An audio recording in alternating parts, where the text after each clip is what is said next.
ഹേമ കമ്മിറ്റിയുമായി ബന്ധപ്പെട്ട് നിലവിൽ 33 കേസുകൾ നിലനിൽക്കുന്നതായി സർക്കാർ. ഇതിൽ 11 എണ്ണവും ഒരു അതിജീവിതയുടെ പരാതിയിൽ രജിസ്റ്റർ ചെയ്ത കേസുകളാണെന്നും സർക്കാർ ഹൈക്കോടതിയെ അറിയിച്ചു.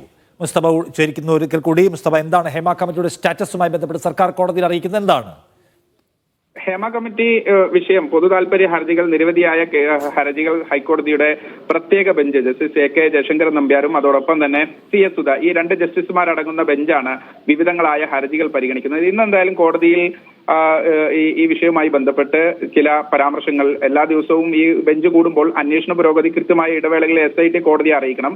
അതോടൊപ്പം തന്നെ സർക്കാരും അന്വേഷണ പുരോഗതി കോടതിയിൽ അറിയിക്കണം. എന്തായാലും ഇന്ന് ഈ വിഷയം പരിഗണിച്ചപ്പോഴാണ് സർക്കാർ ഈ 33 കേസുകൾ രജിസ്റ്റർ ചെയ്തു. അതിൽ തന്നെ 11 കേസുകൾ ഒരൊറ്റ അതിജീവിതയുടെ മൊഴിയുടെ അടിസ്ഥാനത്തിലാണ് എടുത്തത് എന്നും സർക്കാർ വ്യക്തമാക്കിയിട്ടുണ്ട്.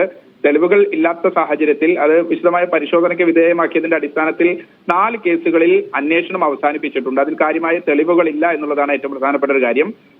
സ്വാഭാവികമായും 33 കേസുകളിൽ 11 കേസുകൾ ഒരൊറ്റ അതിജീവിതയുടെ മൊഴിയുടെ അടിസ്ഥാനത്തിലാണ്. അതിൽ സമാന്തരമായ അന്വേഷണം നടക്കുന്നുണ്ട്. മറ്റു കേസുകളിലും അന്വേഷണം പുരോഗമിക്കുന്നുണ്ട്.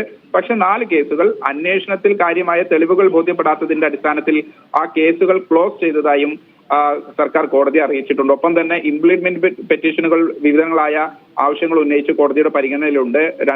ഒരാഴ്ചക്കകം കോടതിയിൽ വിശദീകരണം നൽകാനും ആവശ്യപ്പെട്ടിട്ടുണ്ട്. ഈ 20-ന് ഹൈക്കോടതി അവധിക്കാലത്തിലേക്ക് പോവുകയാണ്. എന്തായാലും അന്ന് 19-ന് വീണ്ടും പരിഗണിക്കും. നിഷാദ്.